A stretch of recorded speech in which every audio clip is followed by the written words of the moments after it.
the q-dimensional Hausdorff measure is comparable to r to the q. All right, so here the radius should be, say at most the diameter. And so this concept came up in a couple of places, but in particular, if you look at a visual metric on the boundary of a hyperbolic group, then it will be all force q regular for some q. Okay, so another notion was the notion of linearity. So again, this is a bit of a rough statement, but the idea is if you have a q regular space, then you can talk about modulus, and the condition of linearity says that whenever you have two subsets E and F which are connected, okay, well then the modulus, which is this analytic notion, is actually controlled. So you have upper and lower bounds for the modulus just in terms of this geometric quantity, the relative distance, which is just, you have two sets. The relative distance is just the usual distance, the minimum distance, divided by the minimum of the two diameters. Okay, so it's a scale invariant version of the distance between the two sets. Okay, so kind of back to the thread. So I was talking about, just at the end of the last lecture, I mentioned this uniformization theorem. Now I want to shift gears a little bit and talk about differentiable structures on metric measure spaces. So this is something that was developed by Jeff Cheeger, and it's kind of a really remarkable fact. I certainly found it remarkable when I first encountered it. So, so definition: suppose you have a metric space Z, and let's say a function is constant to first order at some point if, when you look at the difference between the function at some point Z and its value at P, that's little o of the distance from that point Z to the point P. In other words, if you look at points, say a sequence of points approaching P, you look at the u at that point minus u at P divided by the distance to P. That should tend to 0. Okay. Now, if you have a bunch of functions, u1 through k, I'll say they're dependent, so to first order, at P if there's some non-trivial linear combination which is constant to first order at P. All right. So in particular, just to get a feeling, suppose you have a function u which is defined on Rn. Well, then it's constant to first order at some point P if and only if it's differentiable at P with derivative 0. Okay? And then the dependency condition, so functions are dependent to first order if some non-trivial linear combination has 0 derivative. Okay? Well, the point is that these notions make sense without any a priori differentiable structure, linear structure, group structure, anything, just using a distance function. Okay? So now, so the theorem, while stated for Loevner spaces, actually the condition you need is more general. It's a condition that you have a metric measure space which is doubling and satisfies a Poincare inequality. But I'll only be using it in the Loevner setting, so I'll state it like this. So what he shows is you can associate in a canonical way a measurable vector bundle. In fact, it's a normed vector bundle. The norm won't be Euclidean. It will be some just general norm, varying measurably with a fiber. And there's a bounded linear map from the space of Lipschitz functions on Z to the space of L infinity sections of this vector bundle. Okay? So you should think of this as some sort of metric space generalization of just the differential, the derivative of a function, right? If you have a C1 function on a manifold, then its derivative is a one form, okay, or a section of the cotangent bundle. And so this is some sort of generalization of this. Now, the condition, so this has the following property, which does not quite characterize it, but comes pretty close. As a property that if you have a Lipschitz function u, And then you look at the set where du, so the image of this map, this kind of differential, is equal to 0. Okay, so the 0 element of the corresponding fiber. So you look at the vanishing set for this section. Then this is the same thing as the set of points in Z where u is constant to first order. Okay, and these two sets are equal modulo null sets. Okay, null sets with respect to the Hausdorff measure on this thing. Okay, so this is kind of it's kind of remarkable that you can just produce something like this out of thin air. I don't have time to really go into this very much, but let me just give you an indication of some of the ideas that go into this. So first of all, so the first step is to show that there's some number n, which is going to depend on sort of the constants that show up in the Q regularity condition and the Löwner condition. There's some number n, so that if you have at least n Lipschitz functions, well, then they're dependent almost everywhere. Okay? So morally speaking, this is saying that the cotangent space, which is where the derivatives of these guys would live, the cotangent space has everywhere a dimension less than or equal to n. Okay? The slight problem is that there is no cotangent space yet. Okay? So, so the idea is to begin with this, this kind of abstract dimension bound. So then the second, so I guess I don't want to say much of anything about the proof here, except somehow the proof was inspired partly, I mean, this whole setup was inspired by the classical Rademacher theorem that Lipschitz functions on Rn are differentiable almost everywhere. But I think what's sort of closer to the heart of things is a finite dimensionality result that was proved by Kolding and Minikazzi for harmonic functions. Sort of the ideas that went into that sort of suggested that you might be able to prove a finite dimensionality result like this. I'm sorry? No, it sort of depends upon when you look at the Alfors regularity inequality, right? The Q-dimensional Hausdorff measure is comparable R to the Q, but there's a constant C, and there's also information or parameters that appear in the definition of Löwner, and those are needed to determine this n. Okay, so you begin with this statement here. So then the second step, right? So the first step is like saying you have some sort of dimension bound. Okay, so then now you want to kind of argue that you can fill up the space of differentials of Lipschitz functions using a strategy that's like choosing a basis for a vector space, right? You just take a maximal linearly independent subset, right? And that's going to be a basis. So, well, that's the spirit of this. So you can find the assertion is you can find a countable disjoint collection of Borels UI with full measure, union is full measure, and then for each of these UIs, you have a map to some Euclidean space, Rni. So the dimension, in general, depends upon which set you're looking at. And you can think of these as being very loosely analogous to charts for a manifold. Okay? But the analogy is pretty weak. So in any case, the property that this has is, first of all, the components of the chart are independent on this UI. Okay? In fact, you can take these to be defined everywhere on Z, but the point is they're independent on UI, meaning the set where they're dependent is measure 0. That's in UI. And then the idea is that their differentials span on UI. In other words, if you have a Lipschitz function, then U will be dependent on the components of this almost everywhere in UI. Okay? So then, now you just build the cotangent bundle. Step 3, you just say, all right, well, in each UI, we just take a trivial bundle where the trivialization is kind of given by the differentials of the component functions. Okay? And that's it. Okay?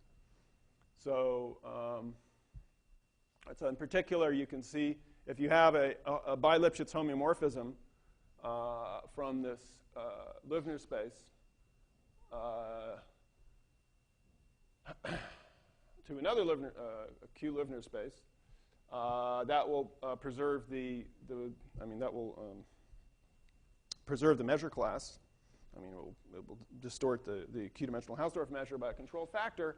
So it's in particular, it's mapping sets of measure 0 to sets of measure 0, and then you get an induced bundle mapping corresponding to that's analogous to the derivative for, we're looking at cotangent bundles, the co-derivative for a diffeomorphism between manifolds.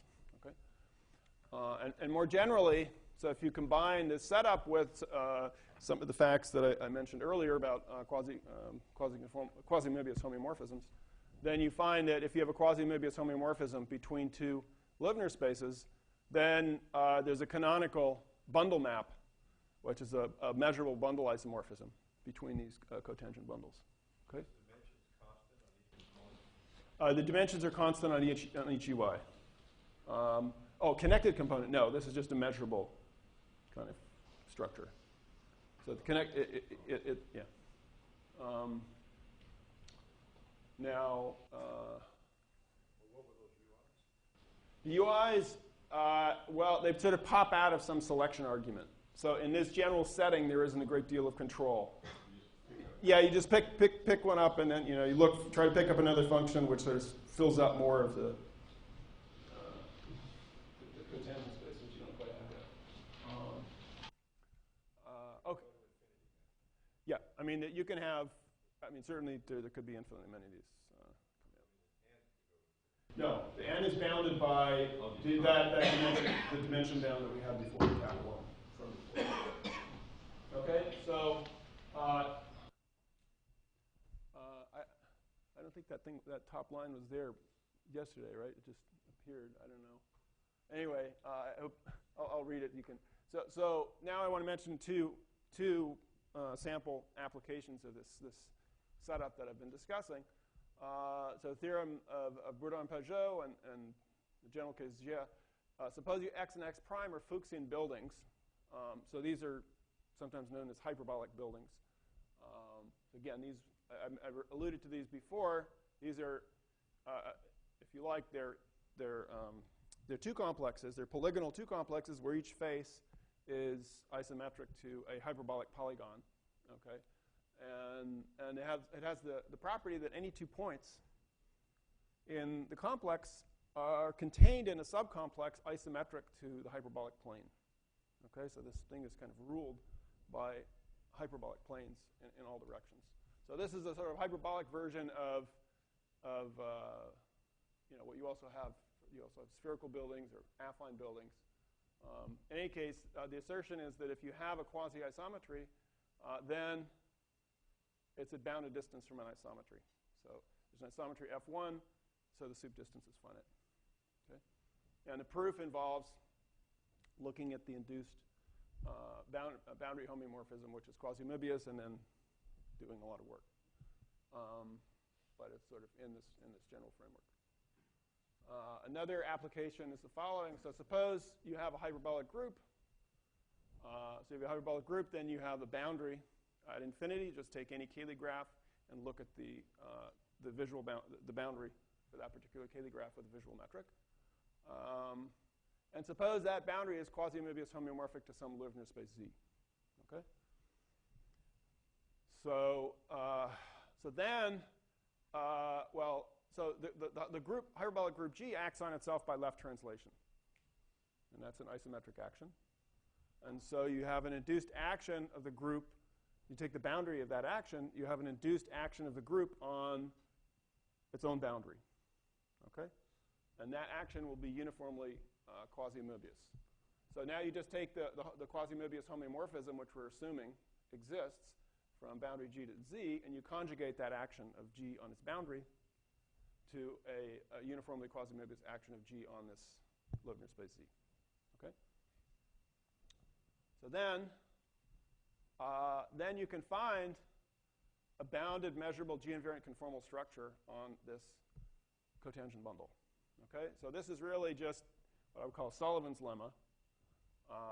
So the bounded measurable G-invariant conformal structure just means the following.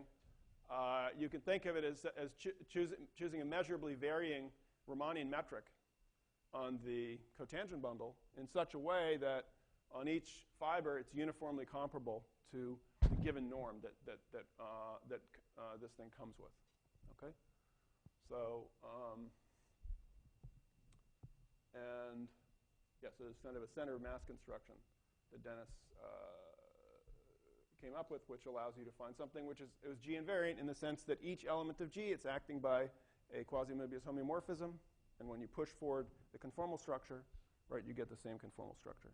Okay, or equivalently, the derivative mapping is conformal with respect to this measurable conformal structure. So then you can associate with this data a conformal group. So in the classical case, this would just be the group of Möbius transformations.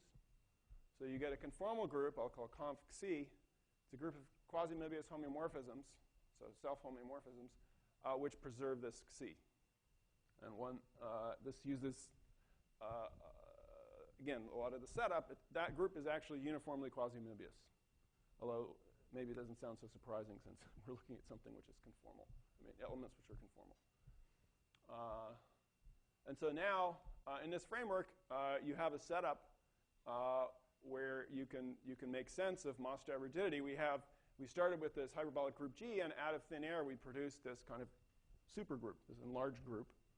Just as when you have a hyperbolic lattice, or lattice in isom Hn, you get the full Lie group of Möbius transformations. And this is completely analogous, and then you can prove uniqueness of this embedding up to conjugacy.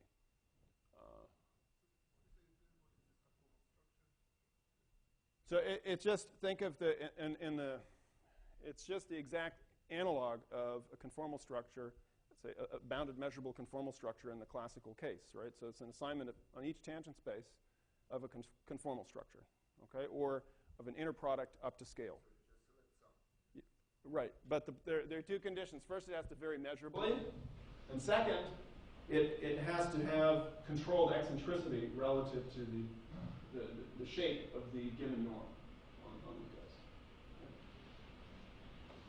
How much weaken the loner space condition? Well, I mean, this is really using almost all of the machinery that I've talked about. Okay. I mean, it doesn't, yeah. But I mean, one of the nice things is it does provide, using this analysis, it does provide this kind of enlarged group. Don't you have to have a linear space? Yeah, for yeah. Okay, so now I want to shift gears and talk about, I mean, how do you actually find these linear metrics? So I want to start just by looking at some obstacles or some necessary conditions that have to be satisfied. So for instance, if you have something which is a metric space which is either a linear space or quasi-Möbius homeomorphic to it, well then then this thing must be linearly connected, which means, remember, any 2 points will be joined by a path whose diameter is comparable to the separation, not the length. Okay? So the point is that the diameter condition is respected by these quasi-Möbius homeomorphisms. And then you have this avoidance property here, which says if you take 2 points in the complement of an R-ball, then you can join them in the complement of the lambda shrunken R-ball. Okay, this is the condition that I had before. So if you just throw away the quantitative part of this, so these conditions are quantitative topological conditions. If you throw away the quantitative part, you just end up with these topological conditions. So Z should be connected, locally connected, and have no local cut points. Okay, local cut point, remember, is a point which has a connected neighborhood, which can be which is separated by the removal of the point. All right. So now, if you're looking at a hyperbolic group G and you want to know if the boundary can be quasi-Möbius homeomorphic to a Löwner space, well, then the boundary should satisfy these conditions. It should be connected, locally connected, and have no local cut points. So that actually, these conditions turn out to translate to well-known properties, group theoretic properties for G. So if the boundary is connected, if and only if the group is one-ended, and by Stalling's theorem, if you find a generated group, it's one-ended if and only if you can't decompose it as a free product with amalgamation or an HNN extension in the following form: A amalgamated with B over F, or an HNN extension where here F is a finite group.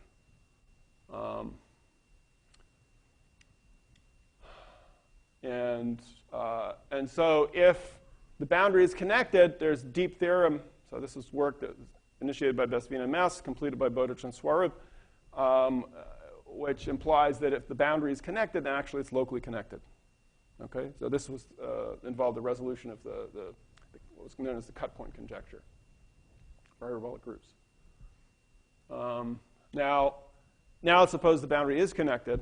So then this third condition of having no local cut points, this holds if and only if there's no finite index subgroup, call it H, which has a decomposition like this, where the decomposing group T is virtually infinite cyclic. There's a finite index infinite cyclic subgroup. Okay, so these are fairly familiar group theoretic conditions.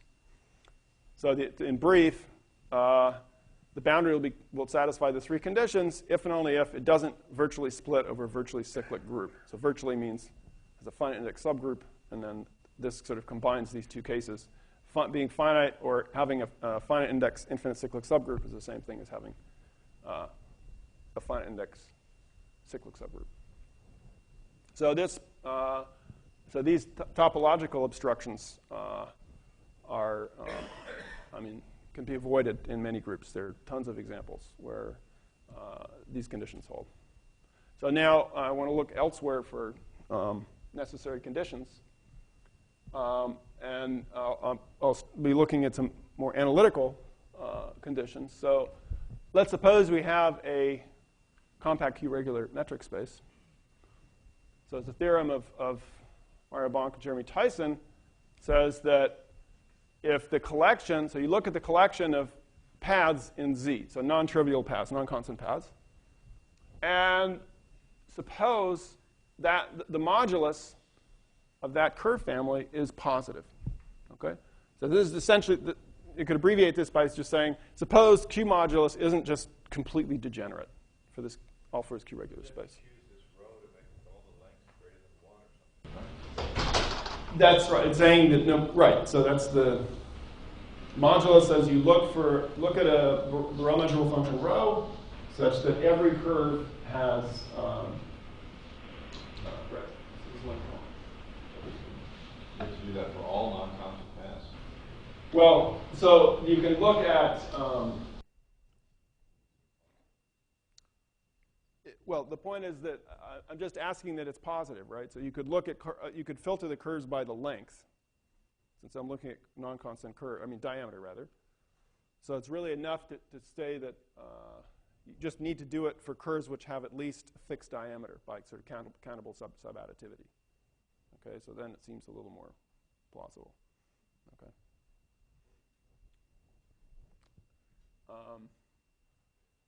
But then the conclusion is that if you have any space Z prime, which is quasi-Möbius homeomorphic to Z, well then that has positive Q-dimensional Hausdorff measure. Okay, so I didn't emphasize this before, but if you have something which is Q-regular, well then the Hausdorff dimension is equal to Q.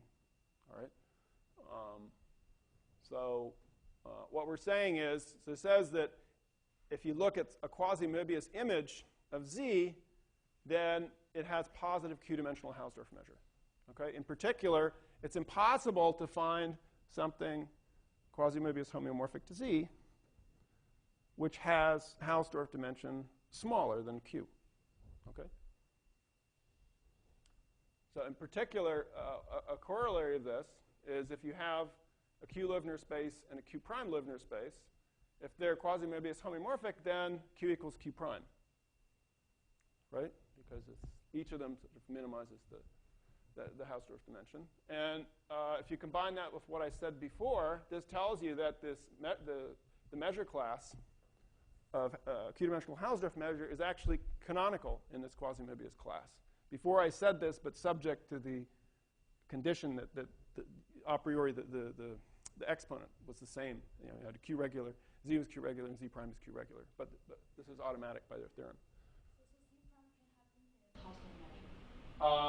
Yeah. And where does R appear in the conclusion? The gamma appear? This is really just saying that the curves, I mean, it doesn't appear in the conclusion. It's just saying that Q modulus is non-trivial. Has a collection that has It's just saying it's non-trivial. Okay. So in particular, right, the Loebner condition says that Q modulus is non-trivial, but in sort of very quantitative way. Okay, so this is certainly true. Q is that's part of the definition of Q Loebner. Q is strictly bigger than 1. Otherwise, it would be worrying about examples. The quasi-Möbius doesn't require Q bigger than 1, but Loebner knows. Loebner knows. Okay, so this suggests the following notion. Just if you have a metric space, I'll define the alpha as regular conformal dimension. Just abbreviate the conf dim. Well, you just look at metric spaces Z prime, which are quasi-Möbius homeomorphic to Z. You look at their Hausdorff dimension. Okay. Actually, sorry. This should say the Z prime, which is alpha is regular. Okay. It's a typo. So you look at Z primes, which are alpha is regular and quasi-Möbius homeomorphic to Z. Okay. And you look at their Hausdorff dimension, and you inf. Okay. So the Bonk-Tyson result says that if the Q modulus is non-trivial, well then, for some Q regular space Z, well then, the Hausdorff dimension of Z, which is Q, is the inf. So it is the conformal dimension. Okay? Let me understand this non-trivial condition. Yeah, I mean, what's this logically? What is it saying? Well, it says that you can't make. I mean, it says you can't find for any epsilon. You can't find a function which is admissible for all non-trivial curves with mass less than epsilon. Q mass less than epsilon. Admissible is this length condition, right? The line integral. So given epsilon, so the negation would say that for any epsilon, you can find a Borel measurable function rho whose line integral along every rectifiable curve in the family is at least 1, and the integral of rho to the q is less than epsilon. Okay? So, I mean, maybe it's a little more surprising that the other way around. That there are, I mean, at first sight, it's a little more surprising that the Q modulus could ever be 0. Okay, but unfortunately it is. Okay, so all right. So it turns out there's almost a converse to this, which is due to Stephen Keith and Tommy Loxo. So suppose you have a Q regular space, and it attains this infimum, right? So the Hausdorff dimension of Z, which is Q, suppose that's equal to the conformal dimension, which is the inf. Okay. I mean, the converse would say then then Q modulus in Z is non-trivial, right? But what they show instead is there's a weak tangent of Z with non-trivial Q modulus. Okay. And what is a weak tangent? A weak tangent is just it's a pointed Gromov-Hausdorff limit of a sequence. You just take Z, you rescale it by some sequence of factors, lambda k. So this lambda k is an arbitrary sequence. It could tend to infinity, could tend to 0, or maybe not, maybe neither. And then you take a sequence of base points, and then you take a pointed Gromov-Hausdorff limit. Okay. Now, if you combine their theorem with the group theory, so now suppose you have the same setting, so compact Q regular space, where Q is the conformal dimension. Now, if that happens to be Q maybe is homeomorphic to the boundary of a hyperbolic group, well, then the Z is actually Löwner. Okay? So the content here is that we promoted the conclusion of having positive Q modulus in some weak tangent to saying you have not just positive Q modulus in Z, but actually the Löwner condition, which is sort of this very strong quantitative condition that the Q modulus is controlled by relative distance. Okay? So as a consequence of this, suppose you have a Q regular metric two-sphere, so just a Q regular metric with a metric space is homeomorphic to the two-sphere, and suppose that's quasi-Möbius homeomorphic to the boundary of a hyperbolic group G.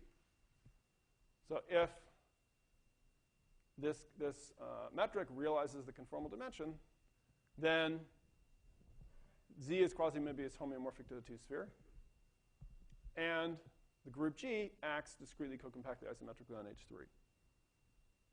And the proof is, so if this condition holds, you apply this previous theorem, that tells you that the metric G is actually Q Löwner. Okay? So once you know that that Z is Q Löwner, then you can apply the uniformization theorem that I mentioned at the end of the last lecture.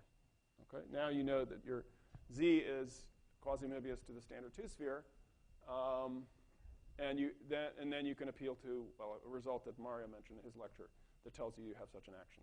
So that actually relies on Dennis's result that I mentioned at the beginning of my first lecture.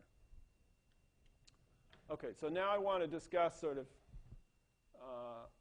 what seems to be the most promising way of really finding these Löwner metrics. Okay, so when you see this kind of definition of conformal dimension as an inf, you could say, oh, gee, well, let's try to use the direct method in calculus of variation, take a minimizing sequence. Well, if you think about that for a very short time, it looks pretty scary. Okay, so I want to talk about what seems to be the most promising avenue of attack, and that uses sort of a discretized version of modulus. Okay, so let me just go through the definitions here. So suppose you have a graph, G, vertex set V. And now I want to talk about analogs of admissible functions, paths, and modulus on this graph. So let's say we have a function rho. Okay. Then the row length of a vertex path, so you just take a sequence of consecutive vertices in the graph. Well, the length is just the sum of rho over these vertices. Okay. The mass of rho is just the sum of the qth power of rho over all vertices. Okay, so analogous to integrating rho to the qth power. The admissibility condition is just you have a family of vertex paths, gamma. Rho is gamma admissible if every vertex path has length at least 1. And then the modulus of this gamma is the infemal Q mass of gamma admissible rows. Okay, so essentially the same straightforward discretization of what we were discussing before. Now I want to turn this into a metric space notion. So I'm going to just do this in the case of self-similar spaces. You don't need that at this stage. But so, for instance, take the boundary of a hyperbolic group. And so I want to discretize modulus. So the first step is just to choose some discrete subset. So for every k, we're going to look at the scale, the dyadic scale 2 to the minus k. And then let's take a maximal 2 to the minus k separated subset. So it's a maximal subset where every pair of points has distance at least 2 to the minus k. Okay, so then you can look at the corresponding collection of balls, and that's going to be a cover of Z. And then we get a graph, just the incidence graph for this ball collection. Okay, it says one vertex. I mean, the vertex set is just this VK. So one vertex for each point in the net, and then you join two vertices by an edge if and only if the corresponding balls intersect. Okay? So now, if you have a path in the metric space Z,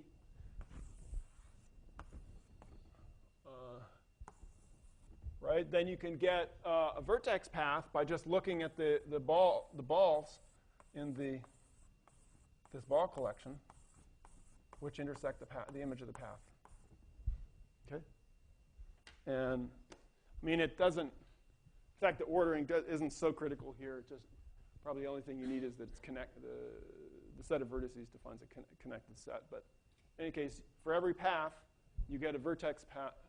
For every path in Z, you get a vertex path in GK for every K. All right? And now, if you have a collection of paths in Z, then for every K, you get a corresponding collection of vertex paths in this GK. Right? Using this procedure. And finally, you can define the Q modulus of the curve family in GK to be this. You take you just take the corresponding collection of vertex paths in the graph GK, and then you use then you look at the combinatorial modulus of that collection of vertex paths in the graph. Okay, where the combinatorial modulus is what I defined just a moment ago for graphs. So this is a very kind of low-tech version of what we were discussing before, and since it's low-tech, it makes sense in great generality. Okay. Now, I'll say that space has the combinatorial Löwner property. Well, if it satisfies a combinatorial version of the Löwner property we had before, namely that modulus should be controlled by relative distance. Okay? So to formulate this, I'll say there should be functions alpha and beta. So first of all, alpha will be decreasing, beta will tend to 0 as t tends to infinity. And the condition is, given any two subsets, E and F, they should be connected subsets. If you look at the modulus of the pair, so the modulus of the corresponding to the curves joining E to F, in this graph, GK, well, then that's bounded above and below by these functions of the relative distance. Okay? That's for any two compact connected subsets E and F, but there's some fine print. The fine print says that this is true for every K such that the minimal diameter is at least 2 to the minus K. So you need, in order for this this statement to hold, the size or the fineness of the discrete approximation must be at least as fine as the smaller of the two sets. Okay? So, so the lemma, suppose you have a Q-Löwner space in the sense of that I was discussing before, right? So Q-regular space, which satisfies the Q-Löwner property. Then, in fact, it satisfies the combinatorial Löwner property. Okay? So this sort of metric measure space version of the Löwner condition, where you use the metric measure modulus, that implies this combinatorial version. Okay? So another feature of this, if the space has the combinatorial Q-Löwner property, well, then Q is equal to the conformal dimension of the space Z. Okay? So again, this is looking at these approximately self-similar spaces. This is kind of an amplification of the argument in the Keith-Loxo paper. So we have a conjecture, which is that if you have a space with the combinatorial Löwner property, then in fact it's quasi-Möbius homeomorphic to a Löwner space. Okay? And so this is of some interest because we now have a number of examples which satisfy the combinatorial Löwner property. So for instance, if you take the the square Sierpinski carpet. Right, so you take the unit square in the plane, you subdivide to 9 squares like this. Now you remove the open middle square. And then you repeat this procedure with each of the remaining 8 squares. So knock this out and so on. Okay, so this is the standard Sierpinski carpet. So in fact, this has the combinatorial Lübner property. And the same thing for the Menger sponge or the Menger curve, which is the fractal you get from the unit cube in R3, where you subdivide. One way to say it is you take that, you project it onto each face, and then remove the inverse image of the Sierpinski carpet. Okay? Or, well, a different way to say. We also have, so these are not group theoretic examples. I guess I should mention this beautiful work by Mario Bonk and Sergei Marenkov, who show that, I mean, without using any of the structure, they use the planarity of the carpet, and they use ideas of, basically the classical modulus theory to prove that, for instance, the group of quasi-Möbius homeomorphisms is the same as the group of isometries for these guys. But their methods don't apply for the Menger sponge. Now, we also show many hyperbolic Coxeter groups have the combinatorial Lübner property. So the Coxeter group is just a reflection group. So the classical case, you can think of, reflection groups acting either on the sphere, right? So finite vowel groups, for example, show up in the classification of Lie groups, or reflection groups acting on Euclidean space or on hyperbolic space. But in fact, what I'm referring to here is something far more general. So a Coxeter group is just a group which has a presentation as follows. So you have a finite number of generators. And then each generator is like a reflection. So it's an involution. It squares the identity. And then you have dihedral relations. So you take 2 generators, Gi and Gj, and you raise them to the power Mij, you get 1. So this is a dihedral type relation. So, and these Mijs can be essentially arbitrary integers. So you can get a vast supply of groups this way. And so we found a number of families which have this combinatorial Lübner property. Okay. So I think I'll close with some open questions. So first of all, there's a question that Dennis raised many years ago. If you have a homology sphere, so take a PL3 manifold, which has the homology of the 3 sphere, and you suspend it twice, so you end up with a PL5 manifold, and the question is that quasi-Möbius homeomorphic to S5, right? Sorry. I mean, you end up with a polyhedron. Sorry. So that's known to be homeomorphic to S5, and the question is it quasi-Möbius homeomorphic to S5 or quasi-symmetrically homeomorphic to S5? So now a few more questions that are connected with the theme of the lecture. So one is just this conjecture that I mentioned before. If you have a self-similar space with a combinatorial Lübner property, is it homeomorphic to a Lübner space? Specifically, you can ask that for the square Sierpinski carpet. And can you determine its conformal dimension? This question was asked by Juha Heinonen some years ago.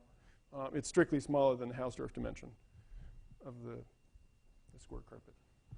But what is it? Now, so group theoretic questions. If you have a generic finitely generated group, so there are different notions of generic. I don't want to get into what that is, but for several of them, the generic group is hyperbolic. Okay, it's hyperbolic, and the boundary will be one-dimensional space will be homeomorphic to this Menger curve or Menger sponge that I mentioned a moment ago. And so you could ask, I mean, can you prove that a generic group is kind of bumpy, meaning that it has very few symmetries? So is it true that every quasi-isometry of such a group is at finite soup distance from a left translation?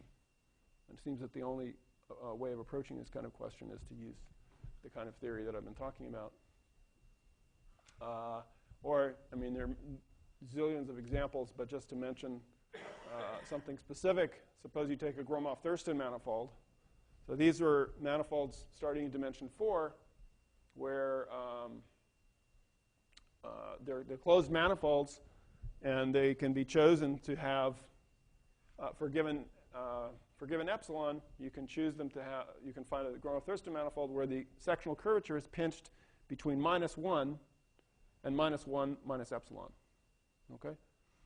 So these sort of look arbitrarily close to being hyperbolic, and yet these manifolds do not admit hyperbolic metrics. Okay? Their fundamental groups are not isomorphic to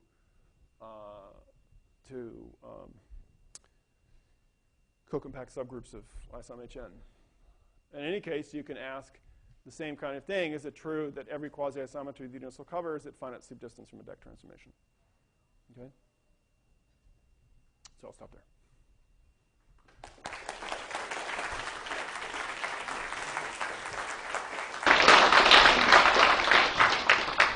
Any questions, comments? So the Canon program for hyperbolization. So what are the missing steps for now? Well, okay, I didn't get into this at all, but I mean, the proof of the combinatorial Lübner properties for these Cox groups, in one case, actually gives a proof of the Cannon conjecture for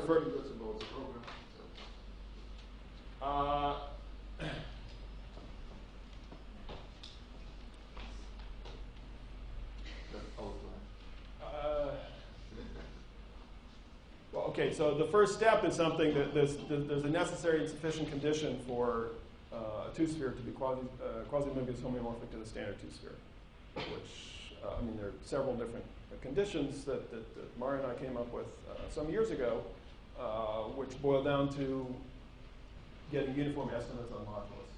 Okay? And so in this paper with Marc Baudon, we used that criterion to show that for some of these hyperbolic Coxeter groups, the boundary was homeomorphic to the two-sphere, and we were able to show that it's quasi-symmetrically homeomorphic to the two-sphere. Okay? So, and it was using this framework.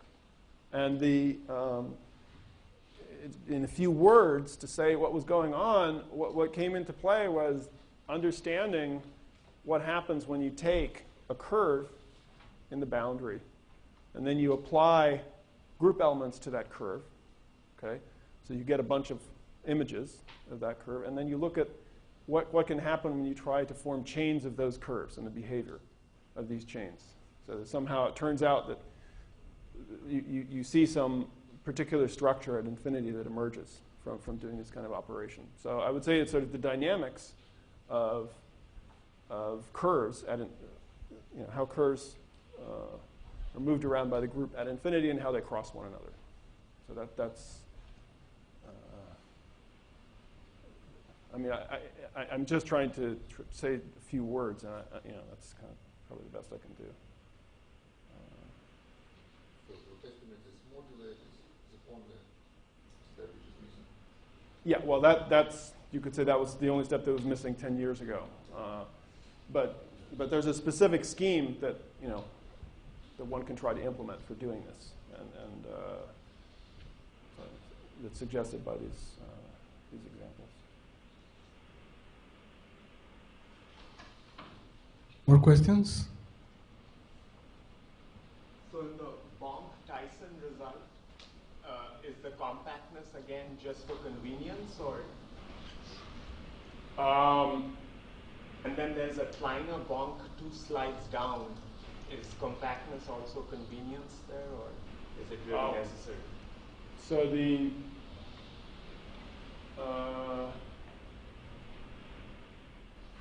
I believe, and Mario's there, I believe that the compactness is not necessary for the. I'm not sure. I have to check. I believe it's not necessary for the Bonk-Tyson. Questions? Okay, so let us thank the speaker again.